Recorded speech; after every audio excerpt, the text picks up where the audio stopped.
creativity without strategy is just noise. And ultimately, if it's not solving a problem for the brand, then there's no point in just doing it for the sake of it. Well, getting the likes of Unilad, Lab Bible to talk about insurance, it's not a no mean feat. So you're going to have to be creative to get that to happen. Yeah, I get the goosebumps. I remember saying to you in a few brains, I haven't had the goosebump moment yet. No, we're not finished. We're going to keep on going. And I just literally went eBay, Warwick Castle, eBay, Warwick. We could sell Warwick Castle on eBay. If you've got a great concept, you've got a great idea, explain it to me in one sentence, but explain it to me like you would explain it to your nan. And people contacted me going, what is this glitter gravy that you've created? Like you've created a monster. Welcome to What's Got the World Talking, the podcast that explores the topics the marketing, PR and social media world is talking about.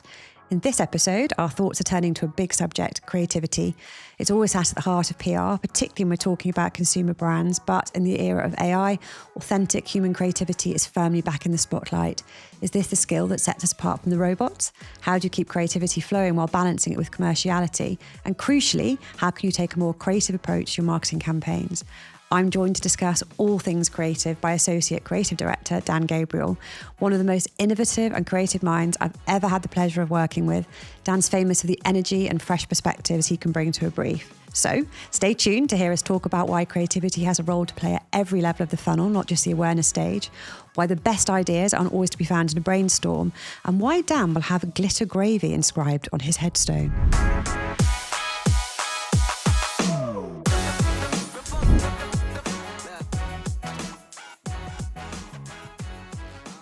So hi Dan, for the people listening, could you introduce yourself and explain a little about your role? Hi, yes, I'm Dan. I'm Associate Creative Director at WPR. So my role within the agency is overseeing our creative and content output, making sure that we are delivering market-leading creative that essentially delivers on our clients' objectives and creates a cut through with their audiences. And Dan's too humble to say it, but I think he's been on stage collecting trophies more than anybody else in the history of WPR. So we're in good hands. Thank you. So Dan, let's start at the beginning. What do we mean when we talk about creativity in terms of both PR and social marketing? So I think creativity, it's a relatively broad subject area. I think when we think about creativity, originality and innovation is something that definitely comes to mind. It's about creating unique content and concepts that stand out in cluttered markets, that create talkability around our clients and their products and services. I think when we think about PR and marketing and social media in particular, I think creative storytelling is really important. It's that ability to form narratives that really capture the attention of audiences and create emotive connections, because ultimately that's what we want to do. We're trying to inspire a reaction. We're trying to create a connection with the communities and the customers that we're looking to engage with. And do you think what we understand creativity to be has changed over the last few years? I think certainly coming out of the back of COVID, we'd been in lockdown for so long, and I think brands really wanted to be bold and have fun and show that we were kind of bouncing back. Disruptive was the word, wasn't it? Yeah, we want to be disruptors and we want to do stuff that's quirky and off the wall. And I think marketing was all about having fun and being bold and doing things that were a little bit quirky and a little bit different. Whereas I think, the current economic climate, I think marketing budgets are tight, and I think really the expectation has changed from marketers. They want so much more from creativity. Yes, it has to be absolutely rooted in commerciality. It has to be grounded in insight and strategic foundations, because ultimately marketing budgets are tight, and they need to make sure that every single penny they spend on creativity is delivering ROI. So I think the expectations of what creativity can achieve for brands has changed, and that means we have to adapt our strategies to fit the needs of those market teams. So the days of just sailing something down the Thames are long behind us now. Not necessarily. There are certain brands where those tactics will be right. It's not to say that we can't have fun and be bold and be different, whether it's sending something into space or, covering in glitter, whatever those tactics might be. That is sometimes right for brands.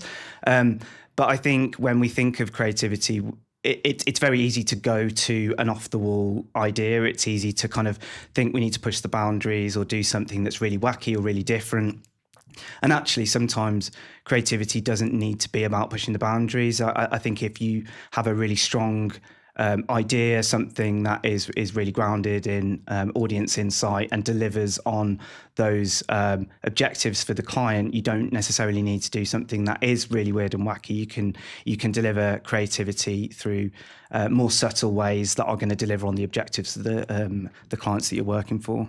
So you mentioned audience insight a lot. Where do you get those from? So we are a GWI partner, as you well know, Jane. And I think leading question. Leading question. As a GWI partner, it means that we have access to a huge amount of data for audiences globally. And what that means for us as a creative team is we can take those creative concepts and make sure that they're really aligned to the wants and needs of the target audiences we're looking to reach. We can really delve down into that data and understand their behaviours, both from a media consumption perspective, but also attitudinal behaviours, to make sure that the creative strategy, that the concepts that we are delivering are not just going to meet the needs of the media that we're targeting, but are really going to resonate with the end user, which is ultimately what we're looking to achieve. Which probably leads really nicely onto my next question. What separates work that is genuinely creative from work that is just attention grabbing? So I think what really sets hardworking creative work apart from the noise is when we have a real grasp or understanding of the problem that we're trying to solve. We spend time really delving into that problem, understanding the audience, understanding their behaviours, getting all of the insight that we can to really be able to formulate a creative response that's going to meet the wants and needs of those target markets. So we know that we need to delve into insights at our end. What does a client need to give you to make a really good creative idea fly? I think it's about providing a balance, not being too prescriptive, because that can be stifling. I think it's about providing that creative freedom and flexibility to be able to come back with a considered response, but providing enough information and enough detail that we can ensure that the response is rooted in strategic insight. The type of insights that are really valuable when formulating a creative response to a brief, any sort of audience insight data is really useful when it comes to creative ideation. So where we have really in-depth audience profiles or personas, if we have any insight on their current customer base, clients that have lots of data at their fingertips are going to be really well placed in getting a good creative response, because we really fully understand what how their audience behaves. And does a client sort of say, we're looking for a creative idea to solve this, or do you kind of take that from the brief, you interpret as that being the solution needed? I think it's about interpreting the brief. I think a lot of clients will say we want to be bold or we want to be disruptive. As you say, it's those kind of buzzwords that we see peppered through briefs. And I think what's really important is to drill down into what that actually means, because I think clients are very quick to say that they want to, see blue skies thinking and really bold creative ideas, when actually it's about really understanding what that means. And I don't think clients are always as forthcoming about what the genuine problem that we're trying to solve is. When we know what that is, then we can come back with a creative response that really meets the needs of the brief, rather than just coming back to you with an idea that's going to get loads of people talking about you. It's going to create some traction, but is it actually going to solve the problem that you're looking to tackle? So where does creativity fit in, do you think, when we consider the traditional kind of awareness, consideration, conversion model? What's the role in creativity in that? I think this is a really interesting question, because I think a lot of marketers would jump to saying that creativity sits in the upper funnel. It's about brand awareness. It's about driving engagement. It's about getting talkability and eyeballs on a brand. From my perspective, I think creativity sits at all levels of the funnel. Oh, that's interesting. I think creativity can be a really effective lever in terms of driving user behavior through consideration, through conversion. You think about it even from a paid media perspective. We work really closely with the paid team within WPR, and creative can be a really effective lever for driving user behavior at all levels of the funnel, even right down through to that conversion. It can be a really good way of understanding user behavior through paid channels as well. So when it comes to just PR, in your experience, do you think brands, marketers are becoming more or less risk averse when it comes to taking bold, creative approaches, and why is that? So I think brands are becoming slightly more risk averse when it comes to creativity. I don't think that's necessarily a bad thing always. As I say, I think there is a temptation as a creative to go in and think of the biggest, wackiest idea out there. But as I say, creativity without strategy is just noise. And ultimately, if it's not solving a problem for the brand, then there's no point in just doing it for the sake of it. So I think brands are becoming more risk averse because budgets are tight, budgets are being scrutinized. They need to make sure that every penny that they are investing into marketing is delivering ROI. And I think from a creative perspective, that means that we have to be absolutely aligned across all of the channels, whether it's above the line, whether it's through web, CRM, whether it's customer experience, if they're visiting a store or a bowling center, whatever it might be. That creative concept has to work on so many different levels. So I think for that reason, it's not always about going in with the biggest, boldest, weird and wacky idea. It's about providing something that is really aligned to the brand. And sometimes that might be a little bit more safe, and it might be within that brand's sort of comfort space. But actually, if it provides more sort of credibility and it's more reflective of how that brand shows up across its other channels, then it's going to be more impactful in the long run. Yeah. So, I mean, we know the economy is up and down, to put it mildly. And I think you've referenced a few times that marketing budgets, even if they're not being squeezed, they're certainly being scrutinised more closely than ever. Are marketers still willing to invest in creative campaigns?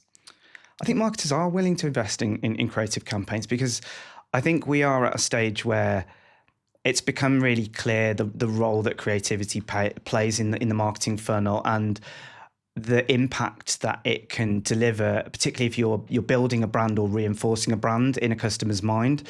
I think marketers see the value that creativity can add across all different areas of the business as well. So that creative insight, that thought process, it might start on one channel, but that can then span out to various different other areas of the business. You know, we've been in situations before where we've come up with a really great PR stunt, for example, and the brand has really bought into it and said, right, this is great. How can we maximize this across our website? How can we build this through our social comms?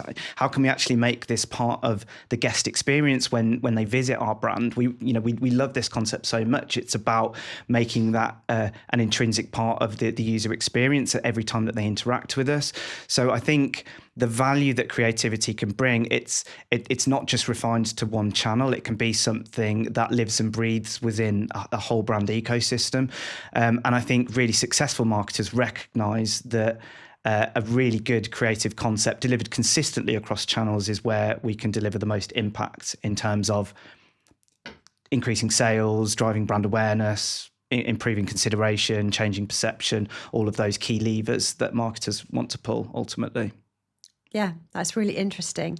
So we'll talk about you for a bit now. What's your personal approach to creative ideation? Where do you start when you're faced with a new brief? This is a really interesting one, and it's a question I get a lot.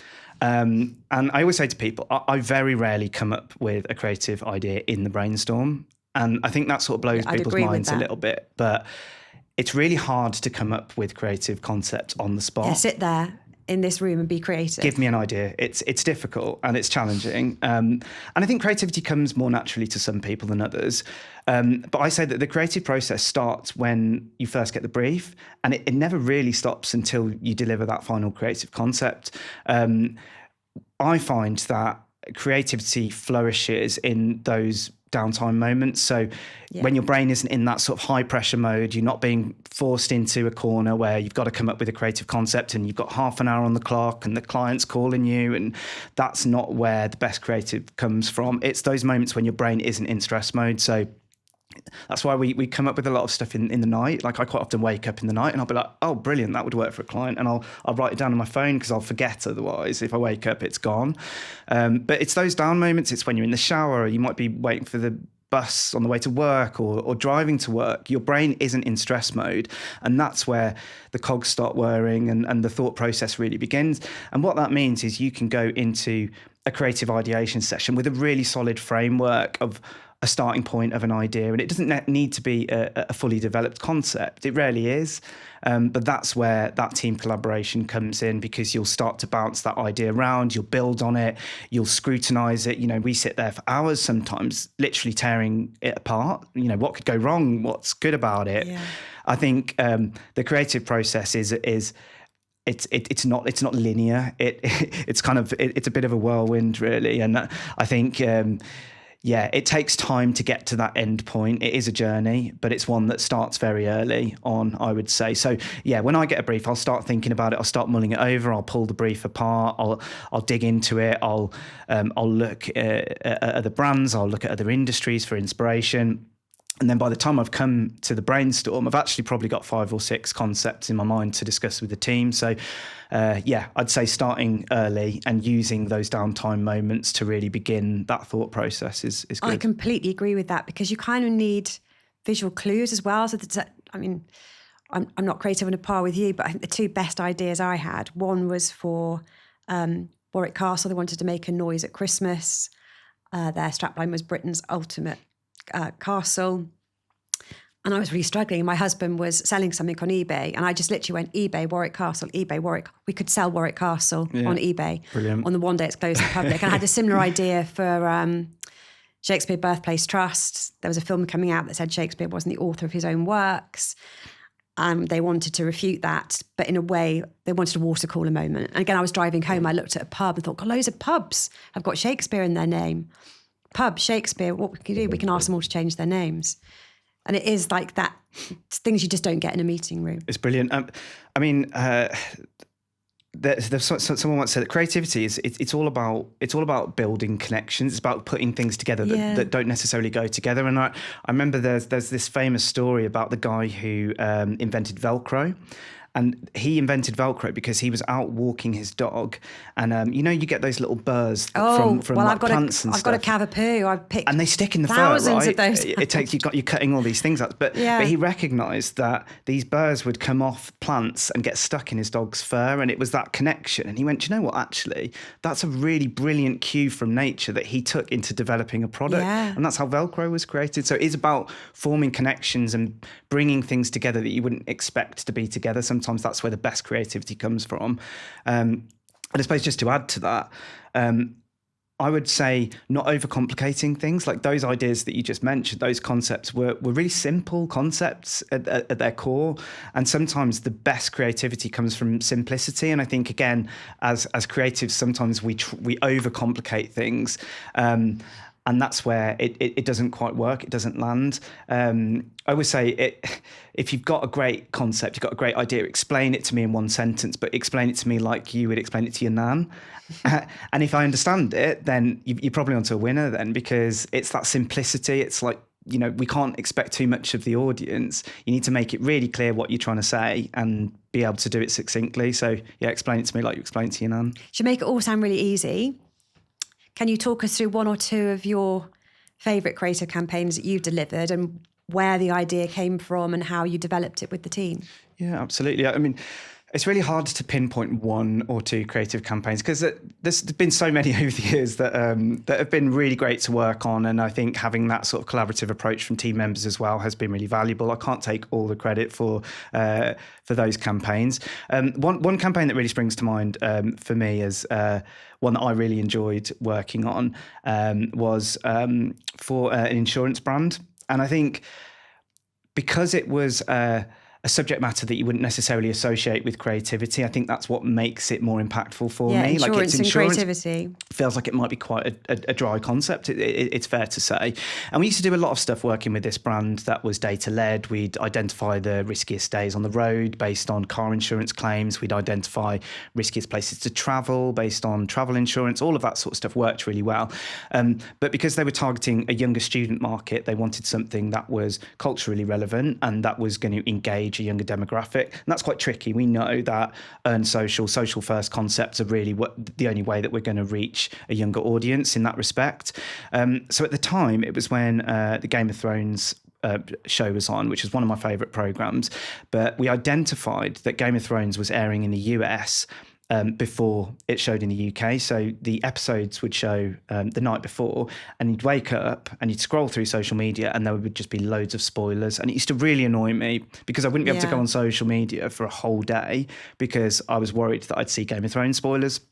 So we were like, okay, Game of Thrones, what could we do with that? Lots of people were talking about it. So we identified that there was a bit of a cultural moment going on there, definitely. and it was a talking point. And we thought, well, how can we tap into that? And you wouldn't necessarily associate an insurance brand with Game of Thrones.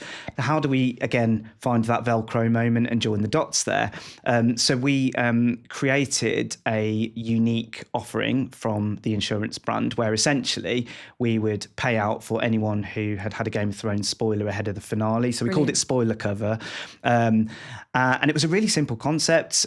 Users would just have to go onto the website and they would apply if they'd seen a spoiler. And I think we gave them sort of £100 Now TV vouchers so they could catch up on the whole series to sort of reconcile the fact that they'd seen this awful spoiler. So it was a quirky product. It drove traffic through to the website, but it had a huge impact with the media. So we generated a massive amount of national coverage. It landed on all of the earned social juggernauts, so the likes of Unilad, Lad Bible, etc. Absolutely bang on in terms of where our target market was, and drove a huge amount of traffic through to the website. So the brand actually saw a 700% increase in organic search during the campaign period. So we took something that was a relatively dry concept. Getting the likes of Unilad, Lad Bible to talk about insurance is no mean feat. So you're going to have to be creative to get that to happen. Absolutely, yeah. I probably can't let this episode go without mentioning Glitter Gravy, because Dan is known as Mr. Glitter Gravy. I have been told that it'll be on my gravestone. I think it will be. I don't know whether that's good or a bad thing, but I don't know. Glitter Gravy on your gravestone, it's certainly unique. So Glitter Gravy was it was kind of a milestone moment in my career, I would say, actually, because I think I was an account manager at the time. And again, we'd had a brief from a pub brand, Hungry Horse, which is very much a family-focused brand.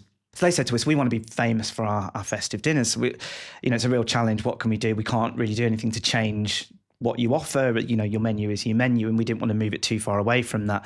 So I spent a bit of time looking at the talking points, the cultural zeitgeist at the moment. What were those key things that were appearing all over social feeds? What were the trending topics, essentially? And one of the things that I identified at the time, there was this huge trend around glitter products. Everyone seemed to be putting glitter on everything at the time, and I thought, do you know what? This is a really silly idea in many ways, but actually it's a way that we could do something that doesn't completely change the product that you're offering, but it gives people an opportunity to really talk about your festive menu, and it gives us an opportunity to create cut through on cluttered news feeds at a time when people will be spending a lot of money to get that visibility. So we came up with the world's first ever Glitter Gravy, so you could add a touch of sparkle to your festive fare. I went into the pub, and we shot ourselves on iPhones, so giving it that sort of user-generated content feel. I created the Glitter Gravy myself using edible glitter.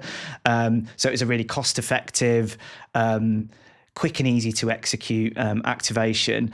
And then we sold it in, and it went absolutely haywire. Within 24 hours. I remember this. It did go everywhere. It was all over. I use the word viral. Yeah. Very, very rarely. It did truly go viral. It did. So, I think we hit pretty much every national title in the UK, all of the viral juggernauts, Lad Bible, Unilad, etc.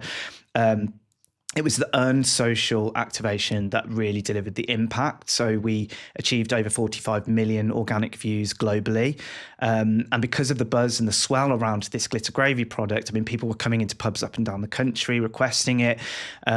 It was hitting TV channels. The Loose Women were creating their own Glitter Gravy in the studio. Brilliant. It went overseas. The Today programme, it was in Australia on the news. It was absolutely crazy. And people contacted me going, what is this Glitter Gravy that you've created? Like you've created a monster. So yeah, we achieved a huge amount of viral viewability around Hungry Horse. Lots of people, going into pubs. It was one of their most successful years. So they absolutely, at the time, the hospitality sector was in decline, and we absolutely outperformed the market in terms of the performance for the brand. But the really unique thing, and I think this is where that sort of shaping of cultural moments comes into play, because since then, every year, glitter gravy comes back every year, and I know you get tagged. I mean, you tag me a lot of the time. Jane's like, yeah, no, you're like the 1,000th person today to tag me honestly, in that. it's crazy. So yeah, the publishers create their own glitter gravy. There are people that are building, like creating their own and posting it on social media. So it really did create this cultural phenomenon that sort of comes back to haunt me year after year. So yeah, glitter gravy, it's going to be on my headstone. But yeah, it was a good campaign, low cost, really effective, really impactful for the brand.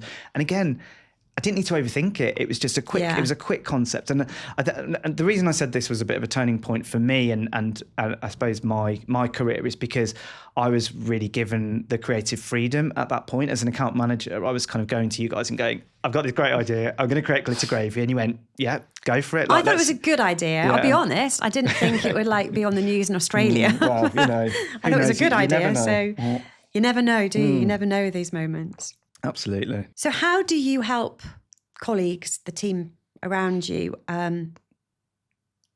develop creative ideas and make a brainstorm a success?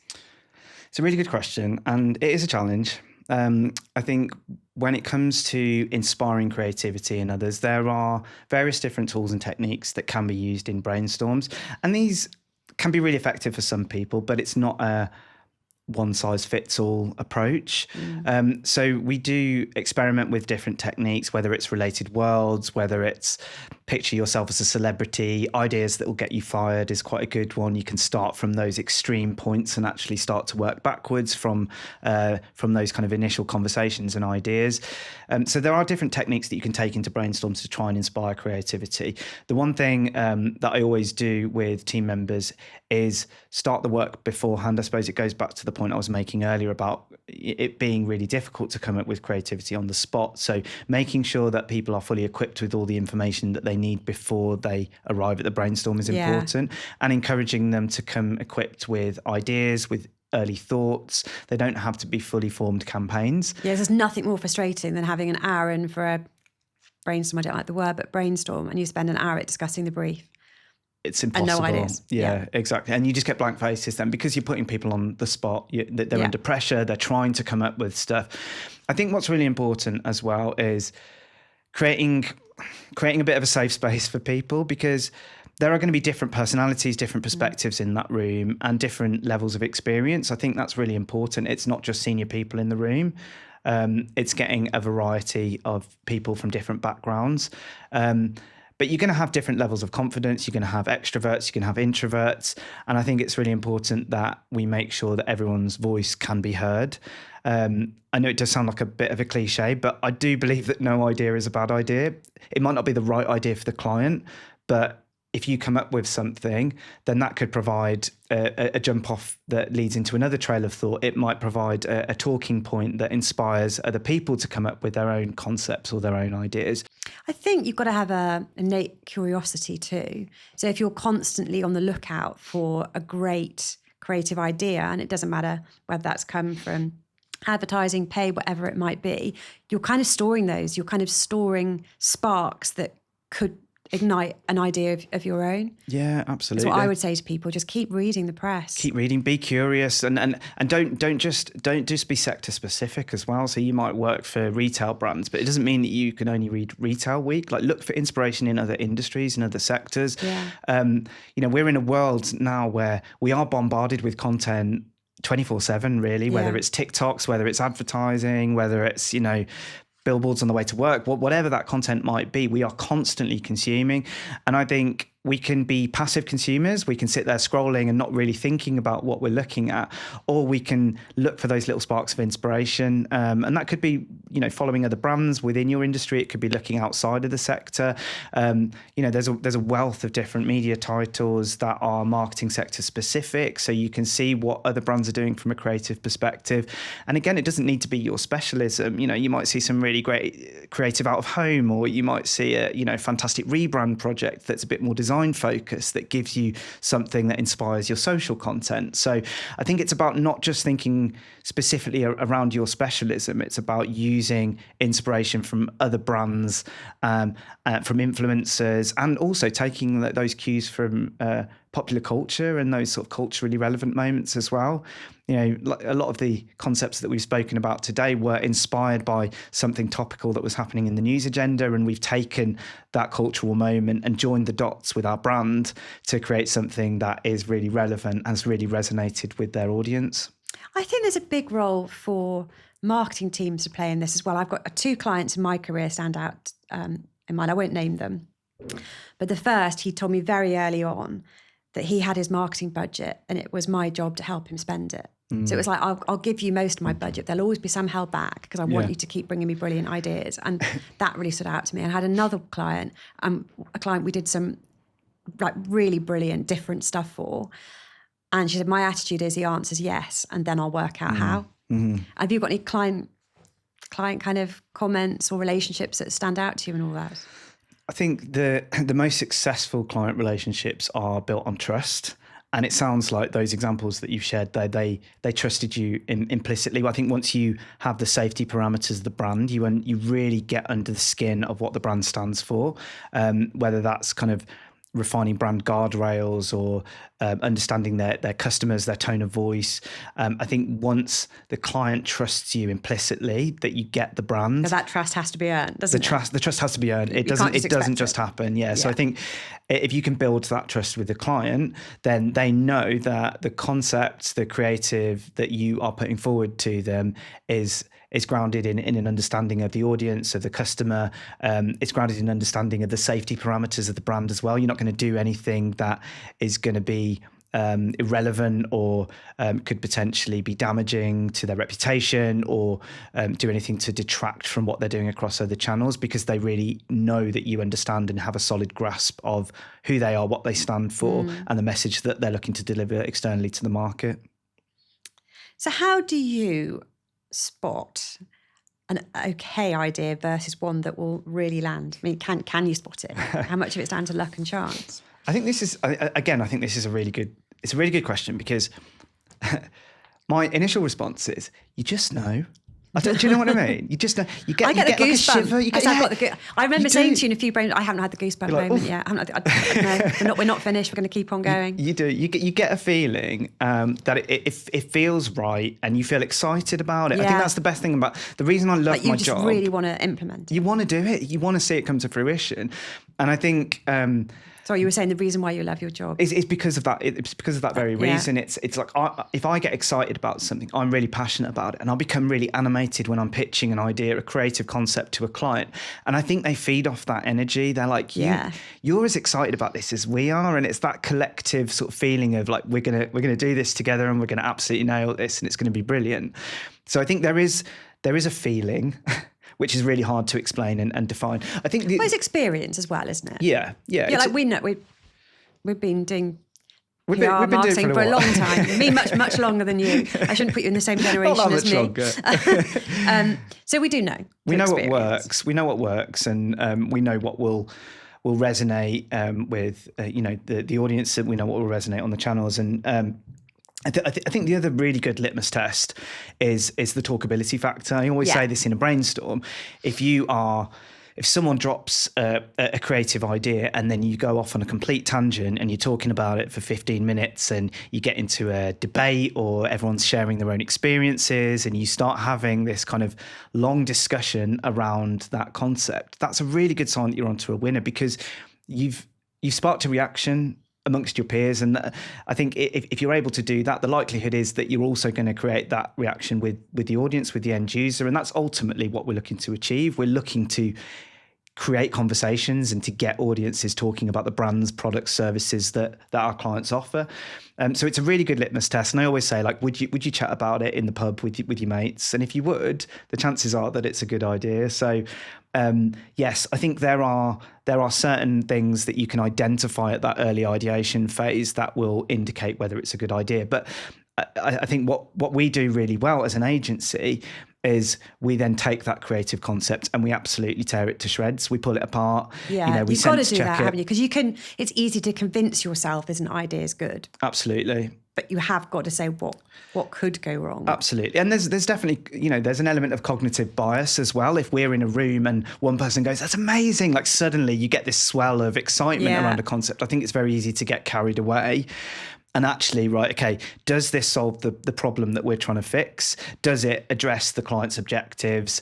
Is this in line with the marketing, like with their tone of voice, with their brand, all of those kind of things we need to really scrutinize. Is it going to land with the audience? Does it work across channels? So there are various different things. Will a journalist run with it? Absolutely. Or at least we have contacts. We can test that. And I think that's a really good point, is being able to work with our internal team. Obviously, we have senior news director who is a former editor of The Sun, so she's got great contacts. We can sense check that editorial to make sure that it is going to land. That's a really valuable tool that we have as an agency. Now, this wouldn't be a kind of marketing related podcast without mentioning AI, of course. What role, is AI changing anything about the creative process, the ideation, the execution? What role is AI playing in your job? I think what we are seeing a real shift in over recent months is we are bombarded with AI content constantly. And I think brands, audiences, I think marketers are becoming a lot more tuned into that. And I think what that is delivering is a real need for human-led creativity. And I think there are certain things that AI can do to support our jobs and to help us become more creative as individuals. But I think having that sort of cultural relevance, having the nuance that only really humans can deliver, I think is becoming more important than ever. And I think clients are recognizing that. I think marketing teams are recognizing that. They want stories that are rooted in human insight. They want people delivered concepts. I think we're seeing a lot more of that emotional storytelling coming through in marketing, because we're trying to break away from this AI noise that is just cluttering news feeds. You see it, you scroll through, and it's exhausting. It's infuriating. It is infuriating. I do find it infuriating. I think AI is brilliant, and it's offering a lot from a creative perspective. And we don't use AI to come up with creative concepts, but what it can really help with is prompts. So if you are in a brainstorm and you're stuck in a rut, or you're hitting a brick wall and you're like, I don't know where to go with this, if you are really smart with the way that you prompt AI, it can provide really good cues that can help inspire creativity. I think the ability to sell creativity, I'm finding it really effective. That's what I was going to say. Yeah. We are able now. Well, you'll talk me through an idea. You can now show me an idea really quickly. Exactly. And that. I like that. I can visualize it. That's it. Absolutely. I get what you're explaining now. So actually having so many AI tools at our fingertips that enable us to create those visual representations of what that creative would show up as, I think is a really good one. I think it's helpful for when we're selling the creative concepts into the clients and the brands, because it just gives them a bit more of a picture of how it's going to show up in the end, which, ultimately gives them that reassurance of, this is something that's actually really going to work for you. Yeah, brilliant. Well, and finally, I want to think of a good question to answer. What advice would you give to marketing teams who want more ambition from their agency and agency partners, or want to be, dare I say it, more disruptive in today's cluttered news feeds? I think it goes back to the point that I was making earlier. It's about really striking that balance between giving them enough information and insight about your brand, your product, your service, your audience, your market as well. Any sort of competitor insight that can be really, really valuable in terms of shaping creativity. Giving them the right level of detail, not overloading them with information so that it becomes prescriptive, but also being providing clarity, I think, is really important, because so often, and clarity comes through feedback as well. So if we give a creative concept or a creative idea, one of the worst things to hear is, oh, that's great, but can we build on it? We need to do more. Like, what does that mean? What do you mean build on it? Or it's not quite hitting the mark. Like, what? Okay, so what is it that you like about this? What do you not like about it? Like, how can we build on this effectively? So I think clarity in the briefing process, clarity of what good looks like and what your expectations are. Saying you want a disruptive idea, quite often when you actually really drill down to that, it's not disruption that they really want. They think they do. Because disruption can mean controversy, can't it? It could mean controversy. Yeah. It could mean so many things. It's not always the right thing to do. With so many of those descriptors, they are subjective. So disruptive to one person is very different to what disruptive might mean to another. We quite often get B2B clients saying they want to be disruptive, for example, and a way that you could be disruptive for a B2B client is very different to how you might be disruptive for. And also it depends on your brand as well, right? If you're Paddy Power, then your version of disruption is very different to, I don't know, Nivea, for example. It's like there are brands that will have different safety parameters, and their notion of what disruption looks like is going to be very different. So I think it's really important for the creative team to scrutinise the brief, to really define what they mean when they say that. And that might be a case of, just getting on a call with the client and just drilling into some of those words, because we see buzzwords in briefs a lot. And I think it's really important to get a grasp and an understanding of exactly what they mean when they say those words.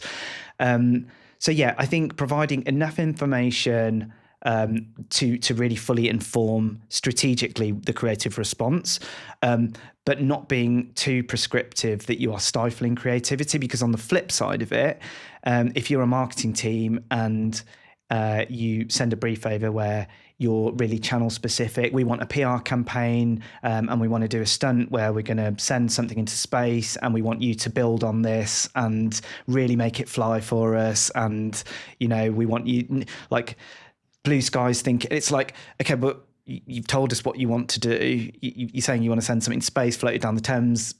There's not really anywhere we can go with that. So I think it's finding that balance between providing enough information and enough guidance that's going to inform the creative, but not stifling creativity by being too prescriptive with the brief. Because if you get a prescriptive brief, sometimes it's like reading a job ad. It's like, we just want you to do all of these things.